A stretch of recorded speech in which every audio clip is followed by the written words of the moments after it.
te dire la vérité. J'en ai plus souffert qu'autre chose à la fin, parce que je me suis rendu compte que ça m'était passé et que c'était pas aussi, c'est pas aussi amusant quand on y travaille et qu'on va l'envers du décor que quand on y va pour faire la fête. Kelly, est-ce que TPMP a changé ta vie ? Ma vie professionnelle en tout cas, oui bien sûr. Tu t'imaginais rester aussi longtemps ? Alors je m'imaginais pas rester aussi longtemps parce que la première année, figure-toi que chaque mois je me disais est-ce que je vais rester, même chaque jour limite, tu vois. Donc à un moment donné tu te dis bon, je vais un peu checker les regards des gens, voir si ça s'est bien passé pour moi l'émission. Bon là c'est vrai que quand tu dis que ça va être la 4e année à la rentrée, si je suis là, ça passe surtout hyper vite. Maintenant, tu fais partie de l'équipe resserrée. Exactement. Et puis ça fait d'autant plus plaisir que j'y vois aussi une évolution. Quand t'es derrière et puis que tu dis 2 mots dans l'émission et puis qu'au final on te demande ton avis sur des sujets un peu plus importants. Quel était le déclic ? T'as commencé à t'imposer doucement sur la table et puis à le déclic finalement. Il est simple, hein. le déclic il vient de personne. C'est à chaque fois qu'il y avait des gens absents sur le plateau, je disais à Cyril bon vas-y je bouche les trous. Je me suis un petit peu imposée de cette manière et puis au final il m'a dit bon allez vas-y reste et puis voilà. Puis maintenant tu as un avis tranché sur des sujets qui sortent un peu aussi des médias. J'essaye, j'essaye. Est-ce que tu as des envies d'animation de télé ou de radio ? Pas du tout. Ah ouais ? Non. Tu vois, contrairement à beaucoup. Même en duo ? Alors, j'ai adoré le faire avec toi, mon petit Maxoun. J'ai adoré le faire avec toi, mais avec Benjamin Castaldi aussi, c'était bien sûr, super. sur les animaux ? Ouais, bien sûr, les primes sur les animaux, mais j'ai pas cet objectif. Moi, je suis contente de ce que je fais là à l'antenne avec vous, avec Touche pas à mon poste, mais je me verrai pas dans l'animation. Je préfère développer des projets à côté. Comme cet agenda. Plutôt que... Non, je suis très bien en tant que chroniqueuse, je suis très épanouie. Quelle est la question qu'on te pose le plus dans la rue, Kelly ? Alors, est-ce que tu es en couple avec Maxime Guény ? Ah, ça revient encore. Est-ce que vous êtes toujours amoureux ? Comment il est Cyril ? Et est-ce que Jean-Michel Maire, il veut te pécho ? Ah oui, carrément, c'est ce qui revient le plus, encore aujourd'hui. Ouais. Ah, c'est fou ça. Et quand on pose des questions sur l'émission, bien sûr. Bien sûr, et tu le réponds de la manière la plus... j'aime bien laisser le doute. C'est bien. Surtout en ce qui nous concerne. Je suis d'accord. Le cinéma, après les dégains, est-ce que tu y repenses ? Alors écoute, j'ai eu une proposition il n'y a pas longtemps, j'en ai parlé en plateau, tu sais, sur Netflix, un rôle... C'était pas un rôle dégradant en soi, parce que c'est un rôle, donc dans tous les cas c'est du cinéma, mais c'était un rôle qui représentait une influenceuse un peu... En fait, c'était le cliché de l'influenceuse qui se met à poil et qui fait beaucoup l'amour. Bon, c'est pas trop l'image que j'aime donner et que je suis non plus. Donc, voilà. En fait, pour te dire la vérité, j'ai beaucoup de fierté. Et j'étais un peu vexée qu'on me propose ce rôle-là. D'accord, mais après c'est parce Netflix. Que Netflix, c'est pas n'importe qui. Justement, Netflix, c'est pas n'importe qui, donc c'est pour ça que j'ai pas envie de faire n'importe quoi non plus. Voilà, c'est pas parce que c'est Netflix que j'ai envie de montrer cette image-là, même si je sais que c'est du cinéma, j'en ai pris pour ma fierté. Ouais. Est-ce qu'en vrai, tu aimais ton activité de DJ, en vrai ? Écoute, ça a été une période de ma vie.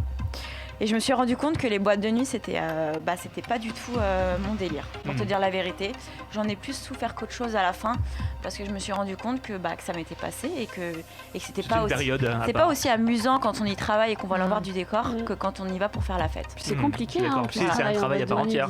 C'est compliqué parce qu'en plus ça dépend, quand t'es DJ résident, tu dois y être toute la nuit. Bon, quand t'es en gaz, c'est différent, bien sûr. On l'a fait une fois ensemble, mais c'est vrai qu'il faut se lever à 4 le truc, c'est du matin. Que comme Maxime s'endort tôt le soir, et il s'endort à 23h et puis il doit se lever à 3h exprès pour aller faire sa prestation. C'est le seul gars qui, avant d'aller en boîte, s'endort. Voilà, réveil. Voilà, pour lui, c'est compliqué. C'est ça.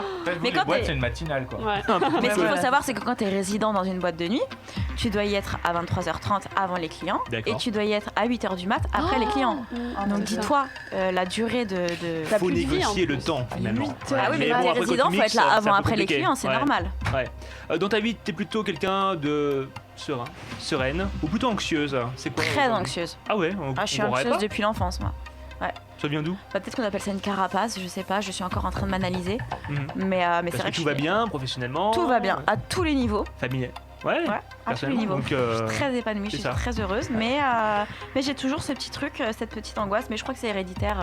Je tiens ça de ma mère. La méditation. Maman, je t'aime. Si tu devais tout plaquer et ne garder qu'un seul objet, lequel choisirais-tu ? Un objet ou une personne ? Un objet, oui. Parce qu'on est matérialiste ici. Parce que sinon, ce serait mon chien, ma petite Rosie que j'aime. Si je devais garder un objet... Une sorte d'accessoire porte-bonheur peut-être, ou même un téléphone, qui sait ? Ce serait mes baskets. Ah oui. Ouais. Non. parce que je porte trop de talons et j'aime bien être moi-même en basket. Très bien. Encore quelques questions. Kelly, quelle question n'aimes-tu pas que l'on te pose ? Où te vois-tu dans 10 ans ? C'est le truc le plus horrible qu'on peut se poser. Ah ouais, je suis d'accord avec toi. Oh là là, qu'est-ce qu'elle me on sait pas ce qu'on va faire dans 6 mois. D'ailleurs, t'as failli me la poser. Ouais. Et je sens que c'était la prochaine question, là, non ? Ah non, pas du tout, non. Comment lui couper La prochaine, voilà, quelques petites questions de fin. Mais je rigole. Qu'est-ce que tu fais pour pas t'ennuyer le dimanche ? Tous les week-ends, je suis avec tous mes potes. Donc, que ce soit samedi, dimanche soir, je fais des soirées piges chez moi et on s'éclate. Et je tiens à mes amis que j'ai depuis 15 ans maintenant. Et c'est vraiment toute ma life. Quel geste, selon toi, est un signe d'amitié profonde ? Moi, sincèrement, en amitié, j'aime... c'est con, mais j'aime aimer et j'aime être aimé. Voilà, donc c'est ce que je te donne, c'est pas que je le veux en retour, parce que je veux rien de matériel, mais par contre, j'ai besoin de me sentir aimée par mes amis. Tellement je les aime, j'ai besoin de ressentir aussi leur amour. C'est ça. Et ils me le rendent bien. Et et puis il y a peut-être aussi de la possessivité, en quelque sorte. Un petit peu, non ?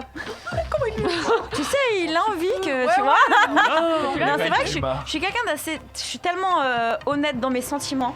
Je suis tellement honnête en amour et je suis tellement amoureuse de l'amour, qu'elle soit en amitié ou en amour en couple. Entière.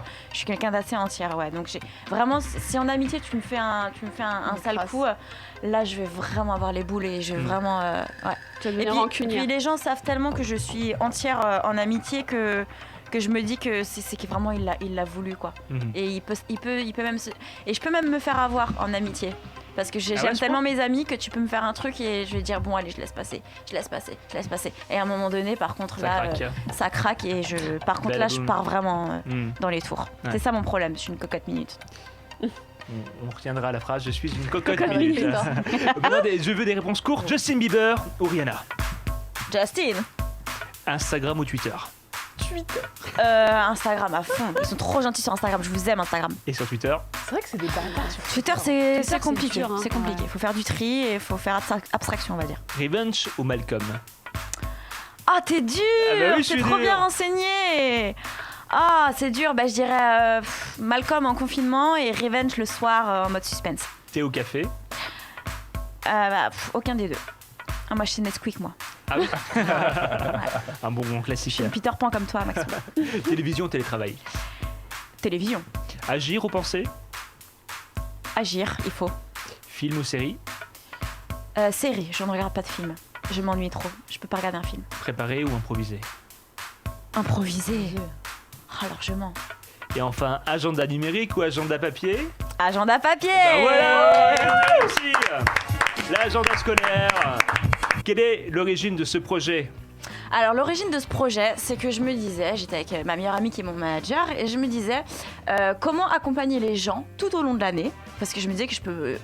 Des fois tu lances un projet et tu te dis tu le lances et puis après on n'entend plus parler de toi. Bien sûr. Moi je voulais suivre toutes les personnes qui me suivent et qui m'aiment bien, pas qui m'aiment pas parce qu'ils ne m'achèteraient pas, mais je voulais les suivre au quotidien et on s'est dit qu'est-ce qu'on pourrait faire ? On s'est dit un calendrier, c'est un peu cheap, on se dit que c'est déjà vu et revu, calendrier. Tu aurais pu le faire, hein ? Ouais, j'aurais pu le faire, mais ça collait moins à mon image. C'est Clara Morgan, quoi, calendrier. Ah, j'ai rien contre Clara Morgan. Non, mais c'est une image, voilà. Mais ouais, je pense pas être assez attrayante pour faire un calendrier. Faut se montrer, enfin voilà. Je le laisse à Clara Morgan qui le fait très bien et qui est magnifique. Donc du coup, je me suis dit, pourquoi pas un agenda et scolaire. Moi qui suis très proche des enfants, j'adore les enfants. Eux, au moins, ils me comprennent et je les comprends. Donc je me suis dit que j'allais suivre le quotidien des écoliers et j'en suis plutôt trop contente. Oui, c'est d'ailleurs ton cœur de cible parce que sur Instagram, on peut voir les personnes qui nous suivent. C'est quoi la tranche d'âge qui te regarde le plus sur les réseaux ? La tranche d'âge, ça fait longtemps que je l'ai pas regardé, mais je dois être 15-24 ans, c'est ça ? Dans les 15-24, ouais, dans les 15-24. C'est plus qu'un agenda, c'est aussi un journal intime ? C'est ça que j'ai kiffé. Ouais. C'est ça que j'ai vraiment aimé dans ce projet-là. Donc ça fait quand même quelques mois qu'on travaille dessus. Et j'ai pu un petit peu montrer tout ce qui m'intéressait dans la vie. Donc c'est aussi le savoir s'accepter, le bien-être. J'ai écrit un mantra pour chaque début de mois. Bien. Donc là, j'étais assez contente parce que ça a été validé par la maison d'édition et ils ont vraiment été hyper cool parce que j'ai été assez libre. Hugo et compagnie, Hugo Images.